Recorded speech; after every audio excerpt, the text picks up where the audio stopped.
If you're seated at the button in a poker tournament, occasionally every player to your right will fold, and you'll have the option of opening the pot with a raise.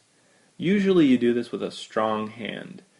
We call that a value raise because you hope that the small blind or the big blind will call you, and you'll be able to, with a worse hand, and you'll be able to extract more value out of them with your better hand post-flop. When you make that same pre-flop raise with a wider range of hands than your value raising range, we call it stealing the blinds, because you're actually hoping now that the small blind or the big blind fold a hand that's better than yours. And in essence, you're robbing them of their fair share of chips that are already in the pot. Stealing blinds is really popular, and it's not without good reason. Let's talk about 3 things that make it such a good idea in Texas Hold'em. First off, you have a chance of winning the pot uncontested. Meaning, if both the small blind and the big blind fold, you'll win 1.5 big blinds without any further resistance. And whenever you can win even a small amount in poker while minimizing your downside, it's a good strategy. Secondly, you have something called position. We'll discuss it at length in another video, but it means that if the blinds call, you're going to be last to act on every betting round. And if they're decent players, they know this. They fear that disadvantage, that information disadvantage, and they're usually willing to get out of the way and fold pre-flop. Finally, even if they do call pre-flop, you have what is known as the lead, meaning you were the pre-flop aggressor, and if they check to you on the flop, you can continue that aggression with a continuation bet, and it's usually enough to win the pot. When using the method of stealing blinds, you have to pay careful attention, though, to the ratio of your pre-flop raise, to the size of the blinds, as well as antes, if there are any.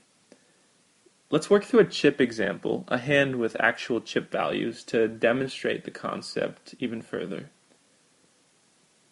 What if the blinds are 100 and 200? And you raise 3 big blinds and put in 600 chips into the pot. Think about how often this move needs to work in order to break even in the long run. How many times do you have to win those blinds to offset the times that you lose your original investment of 600?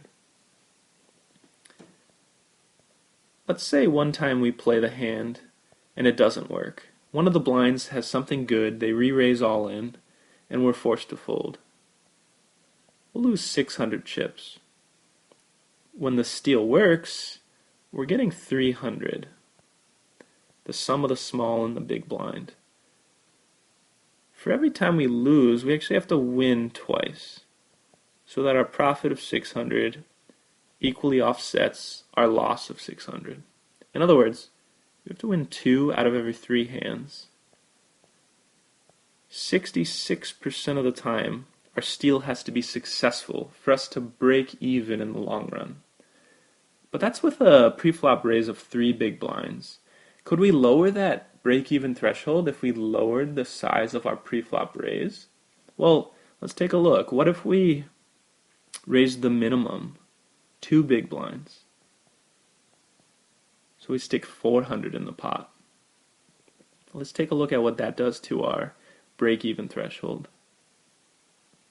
When we lose, we're only out 400 chips. But we're still going to get 300 when the steal works. So if we lose 3 times, we're down 1,200 chips. How many times do we have to win the 300 to offset that? 4 times for plus 1,200. Profit and loss offset. In other words, you have to win the blinds 4 out of every 7 hands. The 7 is 4 plus 3. 57% of the time. So simply by changing the size, reducing the size of our pre-flop raise from 3 big blinds to 2 big blinds, we've lowered the break-even threshold of blind stealing from 66 down 9 percentage points to 57. What if there are antes at the table? This will further lower the break-even threshold. But let's work through an example to see exactly how much.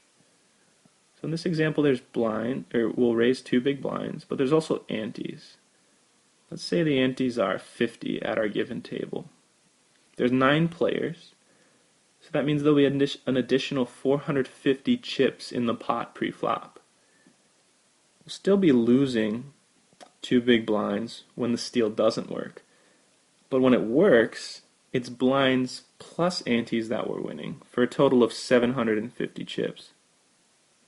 If you do the similar math as the 2 examples above, this means the break-even threshold is 34%. About 1/3 of the time, we need both the small blind and big blind to fold for stealing the blinds to be profitable under these circumstances.